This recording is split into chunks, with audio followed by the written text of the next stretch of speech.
Om Purnamadaha Purnamidam Purnat Purnamudachyate Purnasya Purnamadaya Purnamevavashishyate. Om Shanti Shanti Shanti. Om Brahmanandam Param Sukhadam Kevalam Jnana Murtim Dvandvatitam Gagana Sadrisham Tattvamasya Laksham Ekam Nityam Vimalamachalam Sarvadhi Sakshi Bhutam Bhavatitam Trigunarahitam Sadgurum Tam Namami. Om. Adorations to Sadguru, who is Brahman, the giver of supreme bliss, embodiment of pure consciousness, one without a second, vast as the ether, infinite, eternal, beyond the three gunas and their modifications, the supreme preceptor. Yoga Vasistha Utpatti Prakarana, and the story of Leela continues. Just to give you a little reiteration of this story. The great King Padma and his wife Leela, they lived together doing wonderful service to humanity, ruling their kingdom in a most righteous way. During their life, Leela was very devoted to Goddess Saraswati, and she secured Boon that firstly that her husband should not die, but learning that it not be possible, she secured the boon that when he dies, may his soul stay in the same room that she loved at all time.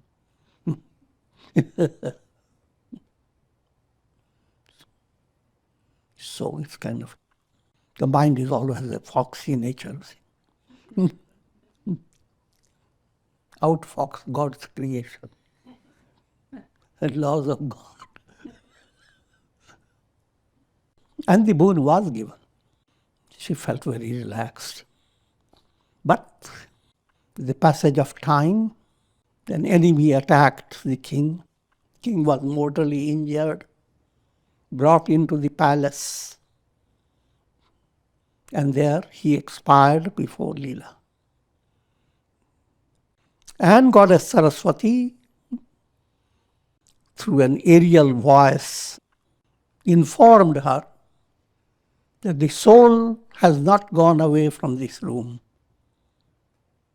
Keep the dead body under flowers, and this dead body will one day come back to life.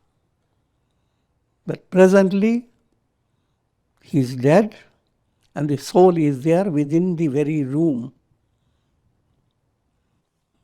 In the beginning, she felt comforted, but soon she began to miss the king.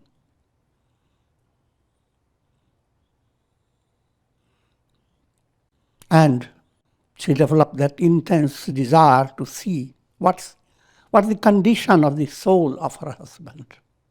Goddess Saraswati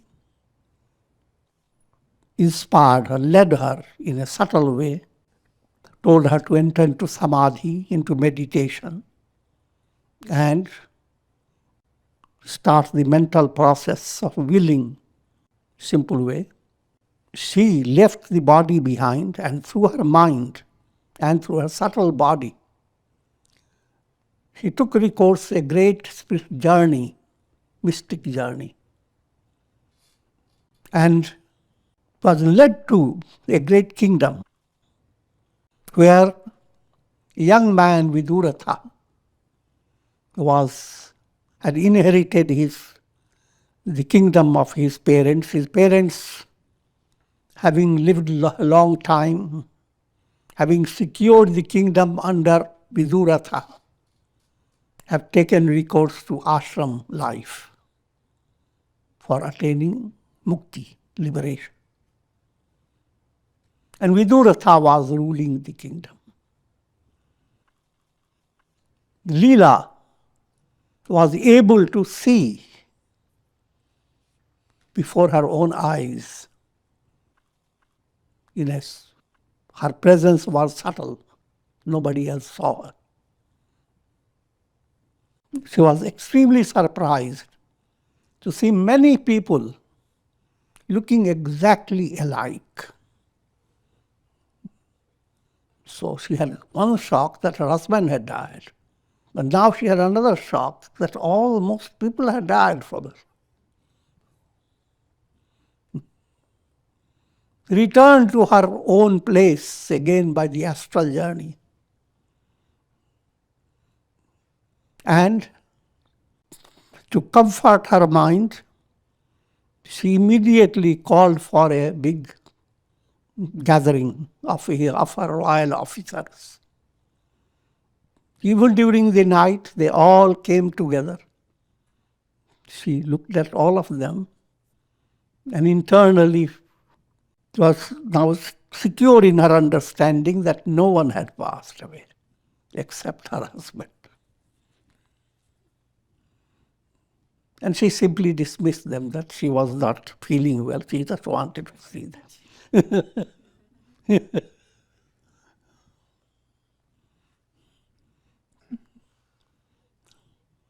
At this stage, she invoked Goddess Saraswati and wanted to know why all this has happened. Here he has not even one night has passed, and he is already a young man ruling a kingdom with a big story behind him. How can all this be possible? Goddess Saraswati gave her another shocking news. She led her to go through again another astral journey and into the world of Vasistha and Arundhati. The implication, Leela was Arundhati in her previous embodiment.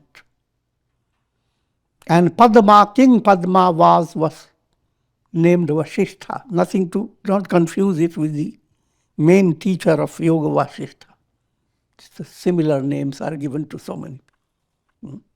There is not one Rama in India, thousands of.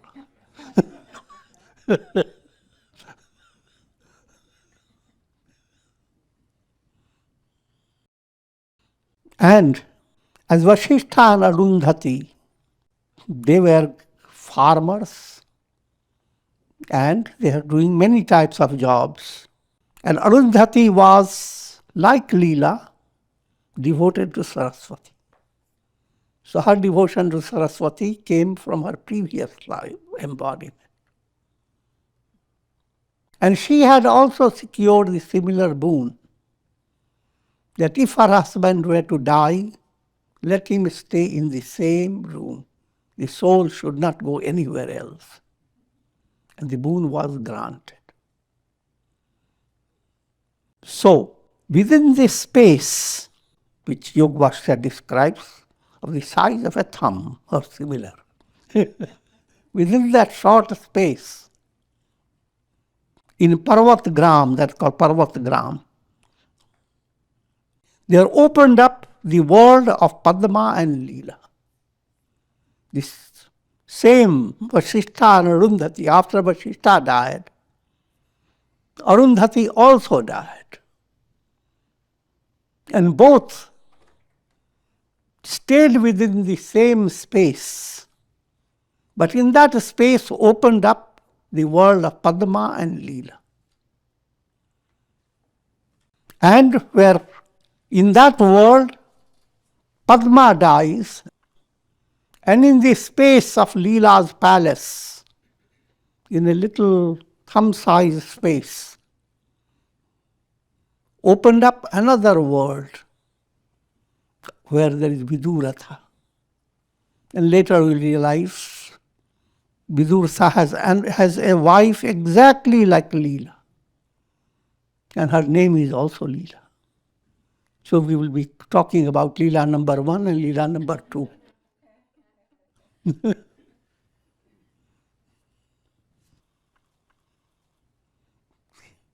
Leela's own personality has cast a shadow. She's playing two roles in two different bodies. When you walk in the twilight, your shadow walks with you and sometimes frightens you. Sometimes encourages you. So you are playing double role, though you are just one. Karmically,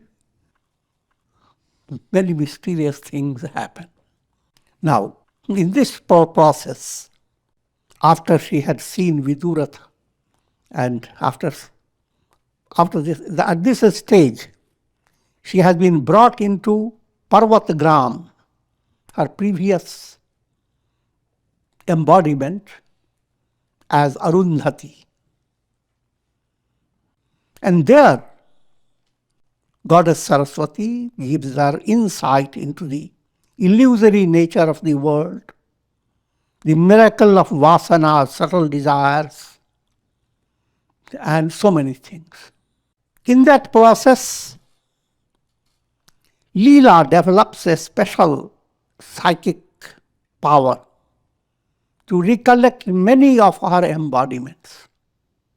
She recollected hundreds of them, but out of them, some highlighted point we have already told you.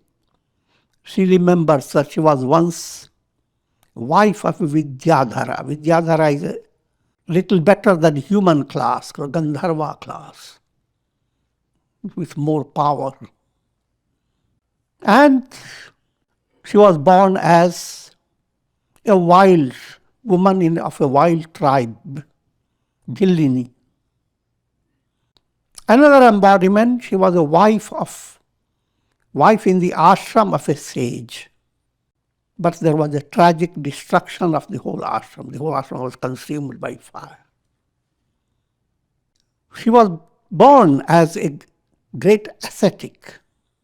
Her births have been male, female. But that's not all. She became a great king in Saurashtra, what we call Gujarat these days. And she was born as a mongoose, born as a bird, born as a black bee.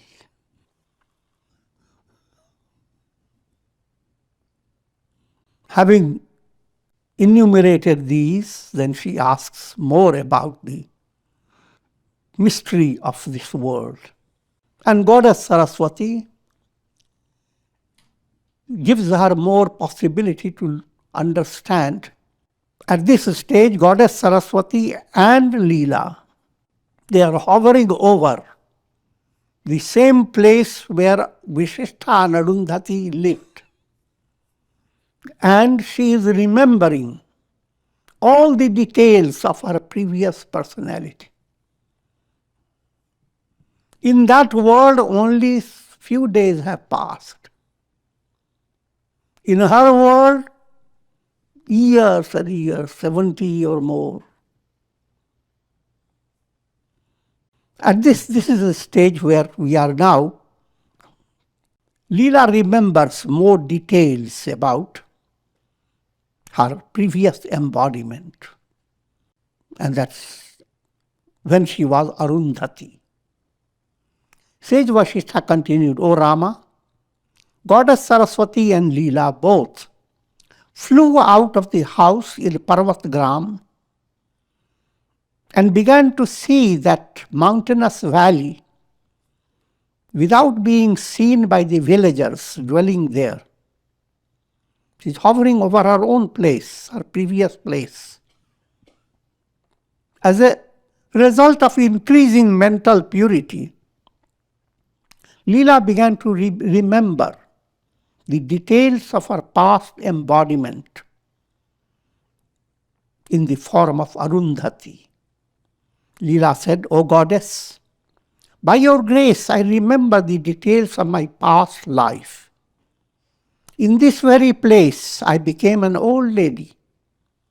My body grew thin and covered with veins, showing through my withering skin. My hands were scratched by the kusha grass, which I had to work with. My hair had turned grey, although my body was still fair in complexion. Imagine all these horrible memories.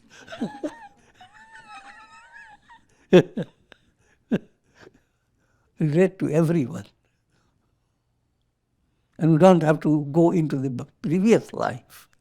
In this life itself, there is no one who has, didn't face terrible situations. I was the devoted wife of my husband and a mother of many children. I served saints and sages with devotion and was ever diligent in performing my devout services to the gods. Daily I washed the dishes, prepared the sacrificial altar, cleaned the various vessels used for sacrificial performances, and kept the house well adorned. Daily chores. Go on writing them in your diary. Diary will become a big mountain. I had a glass bangle on my wrist, which used to be covered with dough. Moral, don't hold the bangle. When you make the dough, I'm joking. As I was ever engaged in cooking, I was also involved in serving my father, mother, husband, and children in many ways. I was constantly goading my sons, daughters-in-law, and servants to perform their duties quickly. One young son, go to school. Another, go to your business. Another one, harmonize with your wife.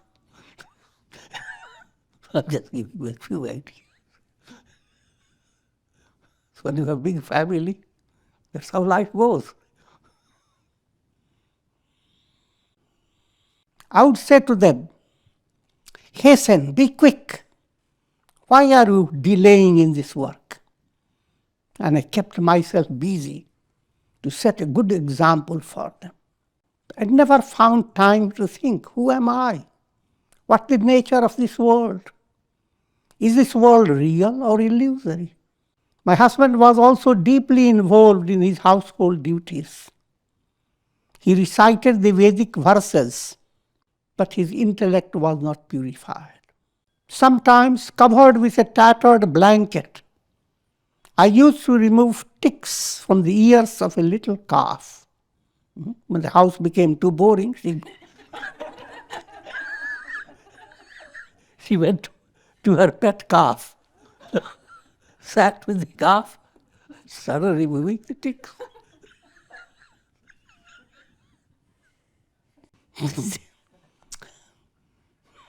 And that calf is just in front of their eyes. Here is my beautiful calf. Karanika is her name.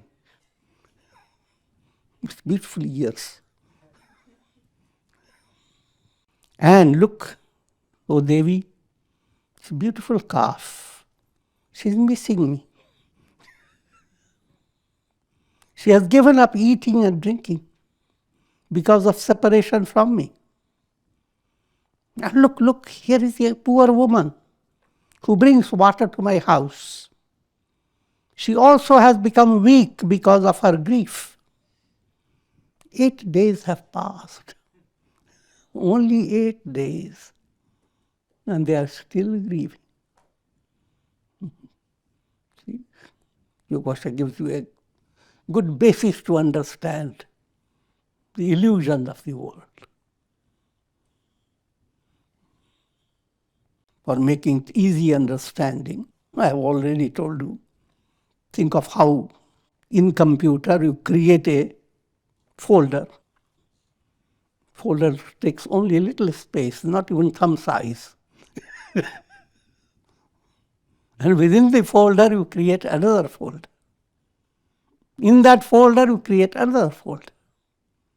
Each has a totally different material. And your mouse button can take you from one to another. And all that sums up just a little space.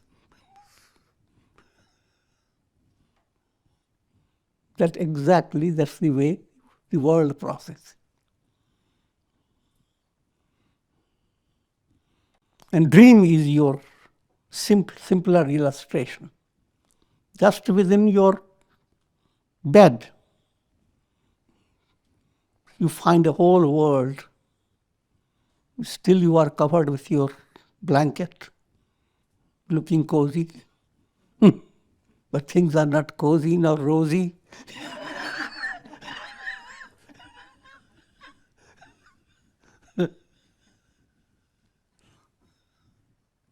So the entire world emerges. That's the thing. Through Maya, the magical power. Just like in cinema show, so many stories are projected on the screen. And sometimes there is film within the film, cinema within cinema. But the reality behind all that, the screen remains untouched. Consciousness that plays all this part of pure consciousness, Shuddha Chaitanya, same as Brahman, same as Shiva, same as Rama. That pure Chaitanya alone is the reality. Until you come to discover I am that, you are going to be either in Parvatgram or in Leela's world, Mandapakya, or in the Viduratha's world. And each world is very big.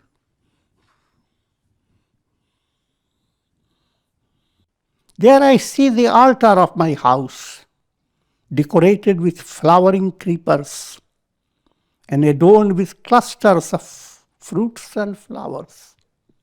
8 days have passed, they are not all withered away yet.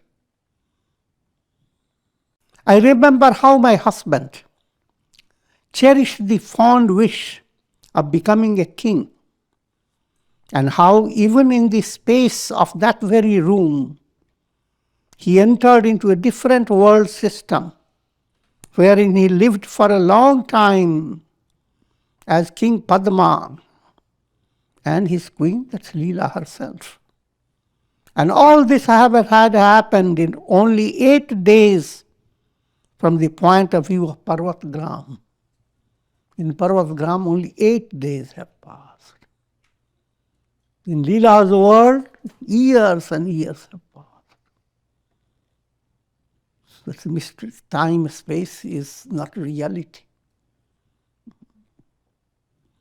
It is a play of mind. And mind operating through a little brain and nervous system. All human experiences are on the basis of how does your brain operate. A few cells here and few cells there, manipulate it and your experience changes. In other words, you are not experiencing the reality. The reality has nothing to do with what your mind experiences. Reality has nothing to do with what your iPhone brings to you. They are only pictures, they are not reality. So how much your nervous system can bring to you depends upon your karmic process. Think of the same world being experienced by a cat, by a dog, by a bird, or different creatures. Every creature experiences the same world. But the sky is not as blue as it is for human being. Things are not as well scaled. See, human way of measuring is feet and inches. They don't know that. Their measurements are totally different. And even about human beings who are very alike, living cozy in one little big family, yet no two persons are exactly the same. They are not experiencing the same thing. How bewildering it is to discover that within a small space about the size of a thumb, my husband, overcome by ignorance, felt as if he were a ruler of a vast dominion. Indeed, the divine Maya is miraculous. O Goddess, I wish to know. I wish now to enter into the city where my husband, Vidhuratha, presently reigns. For us, nothing is inaccessible now. Shri Vasistha continued, then, led by Goddess Saraswati, Leela entered into the room in the house. They penetrated the space, flew like birds into the sky. Though it is within the house, they are entering. But once that layer of illusion pertaining to the house is broken, just like within your folder, once you have entered into another file, the file is bringing you totally different news. They went beyond the sun and the moon, transcended even the pole star, and after passing through various planes, found themselves swimming through the ocean of darkness. And finally, they entered into the world of Vidhuratha. Vasistha says to Rama, O Rama, the extension of subtle space cannot be conceived by the mind. It contains numerous worlds. If a mighty rock were to fall from one point in that space with increasing momentum, and if the Garuda bird were to fly upward on a collision course with his immense speed from another point, the two would never meet. It's just an allegorical. If you were to say, how big is this space? Even those Garuda is a mystic bird with immense capacity. Even if he were to fly upward to measure the upper space, and another bird goes to fly to measure the lower space, they can go on doing endlessly, will not come to any conclusion. This is dramatized in Shiva Purana. Lord Vishnu and Brahma, they begin to measure the light that manifested through Lord Shiva. How big is the light? They went on for a long process and they couldn't find the up or the down. Not to take literal, this is an allegorical way to explain that the ultimate truth is beyond your concept of time and space. So never go on imagining that liberation is somewhere. In some space you will be led when you are liberated.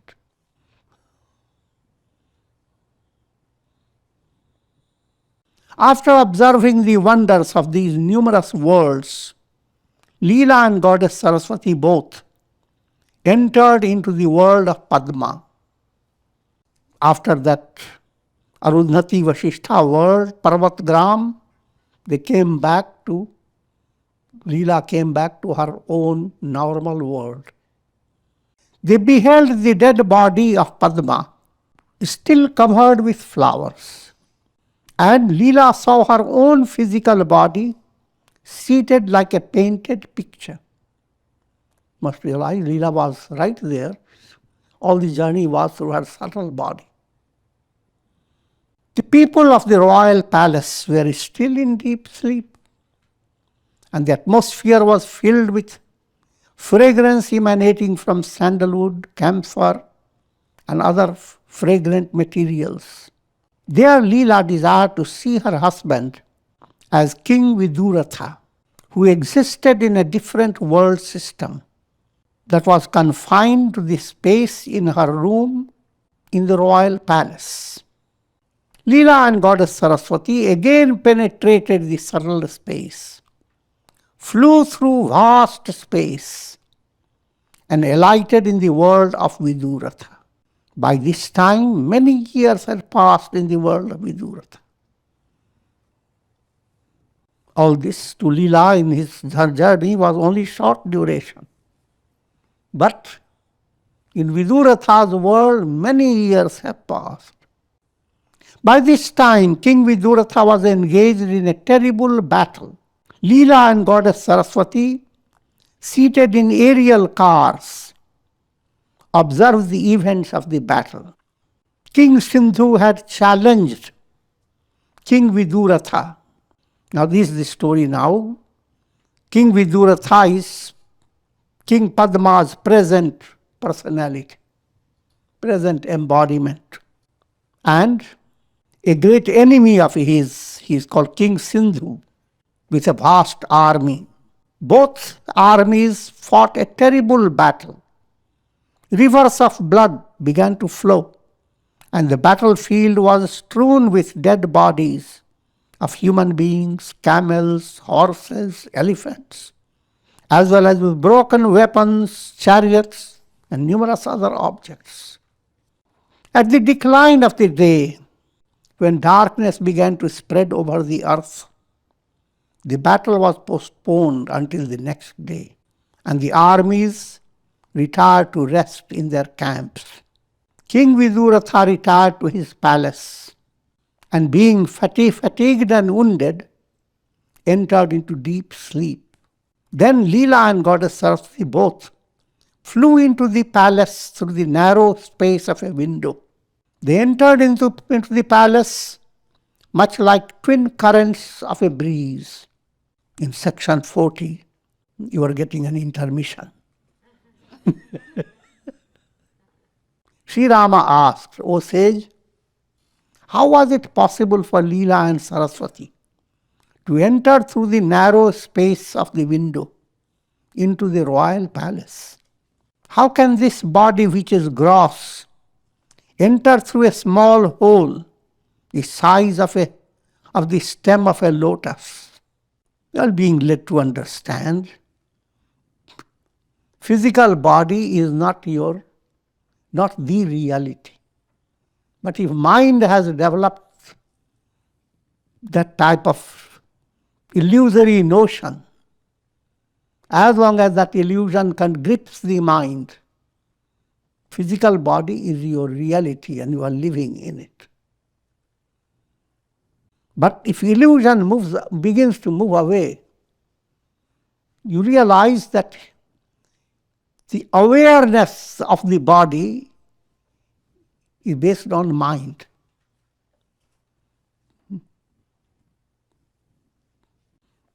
In the process of surgery, doctors make you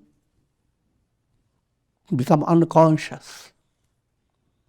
All they do is to paralyze your nervous system.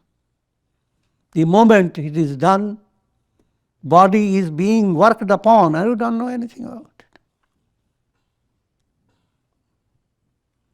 This body is perceived only through the mind. Yoga Vasistha continued, O Rama, for one who is established in the conviction, I am not the gross body. I am the subtle, all-pervading self. It is easy to enter then for that person who has meditated and has come to that level. It is easy to enter wherever he may like. It's called your gati, your movement becomes unrestricted in the three planes. Bhur, bhuva, swa. But for one who is deluded by the notion that he is nothing but the physical body, it is impossible to pass through such narrow holes. Yogis who possess psychic powers can reduce their bodies to any size because they are not identified with them. Yoga philosophy handles that. The mind can be led to that type of discipline that you can bring about an experience of dematerialization and materialization. That's what's happening when someone from Australia is calling you. His voice is being dematerialized and materialized near your ear.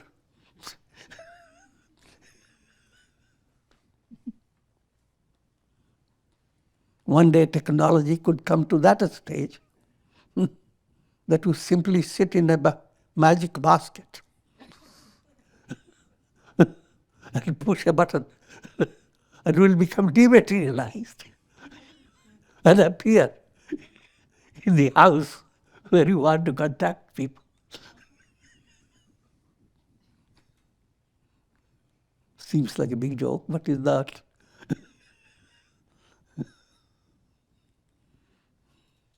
Materializing and dematerializing, led by mental will. Even some lower spirits have the power of unobstructed movement. They can pass through small holes. When a sage becomes identified with Supreme Self, his powers become endless. But all this is being said not to encourage you to develop powers. Because if you develop any type of power of entering into holes,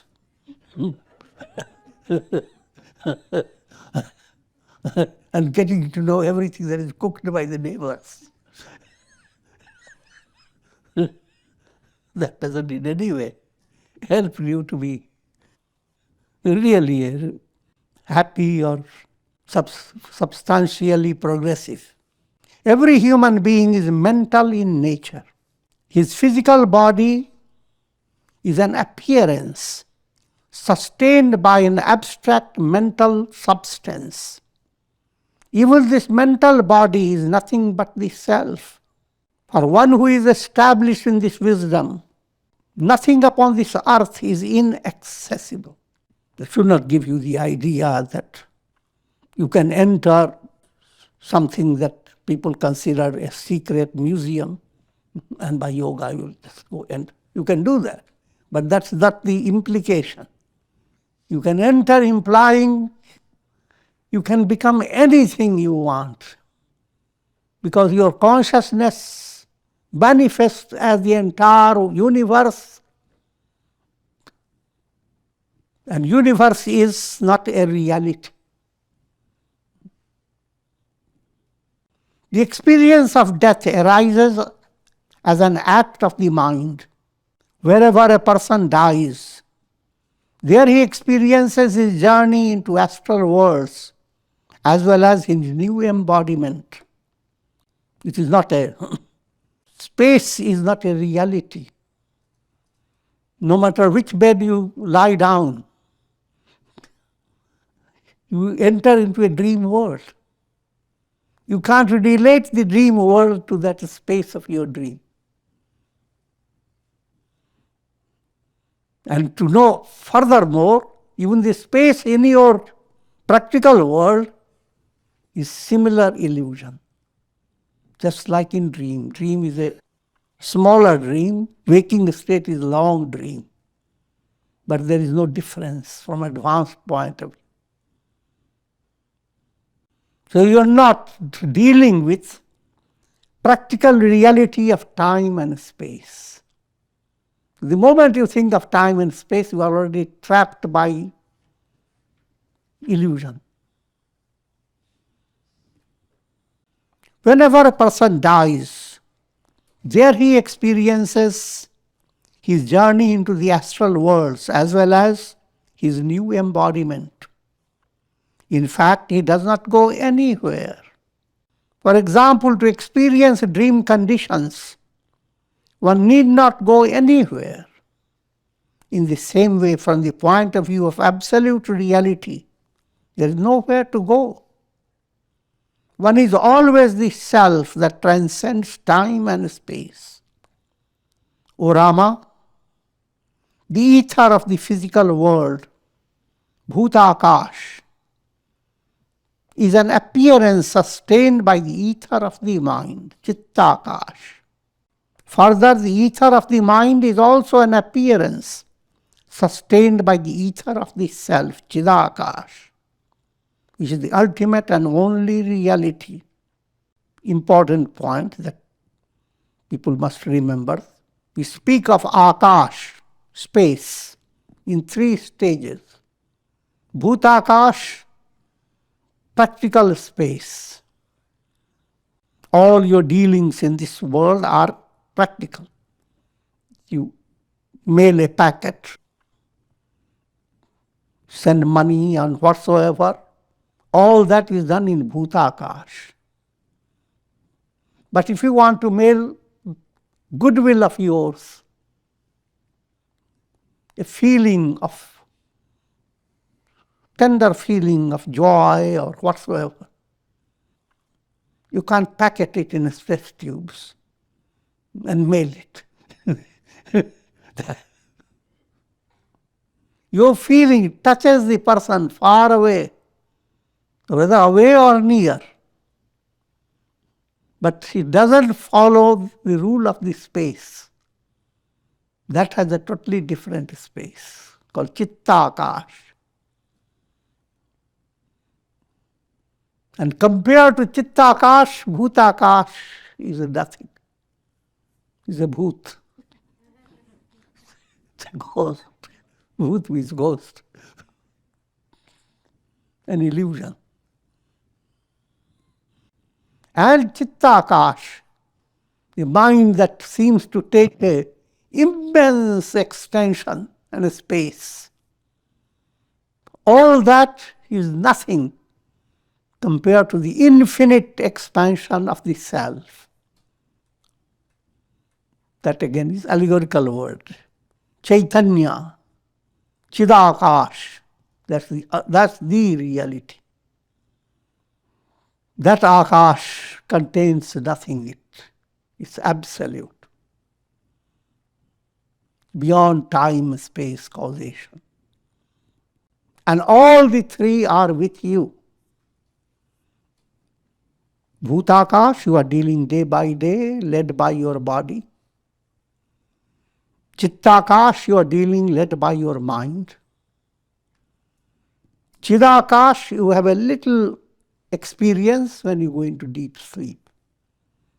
When the body is not there, mind and senses are not there, ego is not there. And still you are there. Where? You have a little glimpse of Chidakash. And that can be better understood if you were to reach the sleep state through samadhi movement.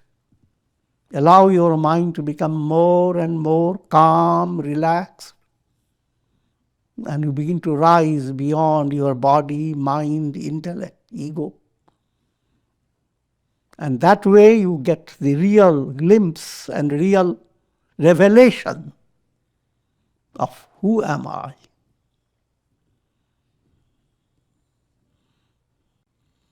Though both the physical body and the subtle body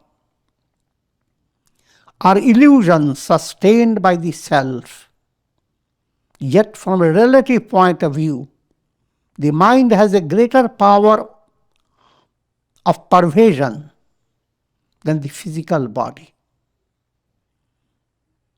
The mind can enter even an atom. It can abide in the middle of the sky. It can become sap even in a little tender leaf. Now this opens up practice of special type of meditation where you are introduced to identifying yourself with Panch Tattvas, identifying yourself, I am the earth element. Allow your mind to work upon it. First, to understand that you are not confined to your body. Body is made up of elements. If you are the body, and you can go into your body and recognize this is your body, you can as well go into the whole world, because the world is the body and the world. They are always connected. So if you are the body, then you are the whole world as well. If this being so, practice of dharana is introduced to aspirant. Meditate upon, and it goes along with Kundalini Yoga. Focus your mind at Muladhara. It has earth element. Now meditate upon, I am the earth element. What does that mean? It doesn't mean that you are just looking at a lump of earth. It means see the earth manifesting in the form of trees, mountains, stars, shining stars, all the matter expressing through the entire universe. All that matter and your body are in tune. So don't worry about your body. You have a big body.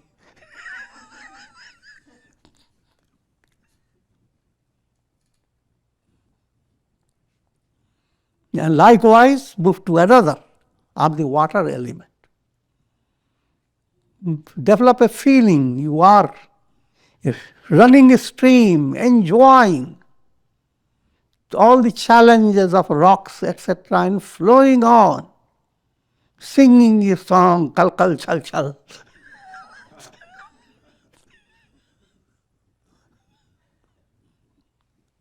And you are the ocean. And as water, you quench the thirst of every individual, even birds and beasts. I'm water. Similarly, I'm fire. All fire-based expressions in nature, shining sun, moon, stars, all shine comes from fire. I am that fire. I am air. I am all forms of energy. I am Akasha. Extension of space, all extensions. The space that is holding countless stars, the entire space. All is permeated by space, and I am that space. And you do that along with your chakras. That's one way. But there are many ways of doing these. Again, reminding of Om Upasana, which is a very simplified version. With A aspect, focus your mind at your navel center and imagine that Om is radiating from your navel center. At that stage, you are meditating on A aspect. And A aspect implies you are identifying your I am the body relates to I am the universal body. The Sanskrit term for I am the body is Vishwa. I am the universal body, that's called Virat. Vishwa and Virat are in tune. That's a aspect of Om. And stay completely relaxed. Don't think of your tea, coffee, or anything of that nature.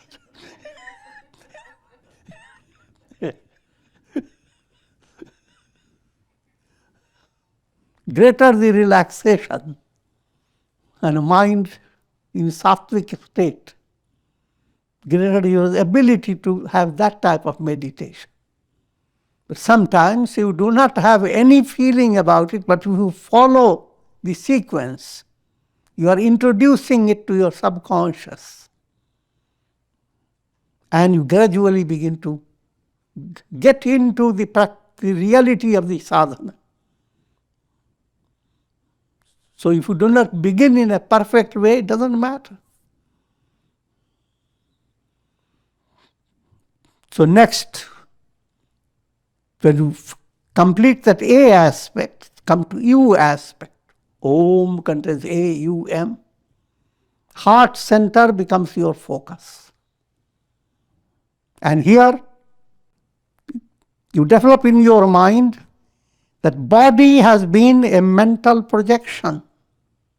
So I am really body, I am really mind, not body. Identified with mind, the soul is described as tejas. It's effulgent. And identifying with the entire universe, unicosmic mind, the soul is called Hiranyagarbha. So I am a ray of that Hiranyagarbha. I and Hiranyagarbha, cosmic mind, are in tune. If Hiranyagarbha is ocean, I am a wave in it. So wave goodbye to all your miseries.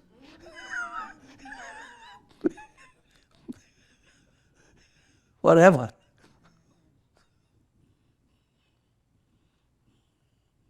That's, Om is not complete yet. The M at Agnya Chakra. Now, develop the idea that you are the causal body, the deep causal unconscious. And the unconscious of the entire universe is God, Ishvara, who controls the whole world. I and Ishvara are one. Identified with causal body, the soul is called Prajna. And identified with all causal body, universal causal body, is Ishvara. When you have gone through these three stages, A, U, M, then comes the last stage, the transcendental. Now you come to a stage of completely neither physical, nor subtle, nor causal. Pure Chaitanya. Absolute consciousness. That's the meaning behind Aham Brahmasmi. This is a general outline of a profound practice, and with this I will conclude. Om Purnamadaha Purnamidam Purnat Purnamudachyate Purnasya Purnamadaya Purnameva Vashishyate Om Shanti Shanti Shanti.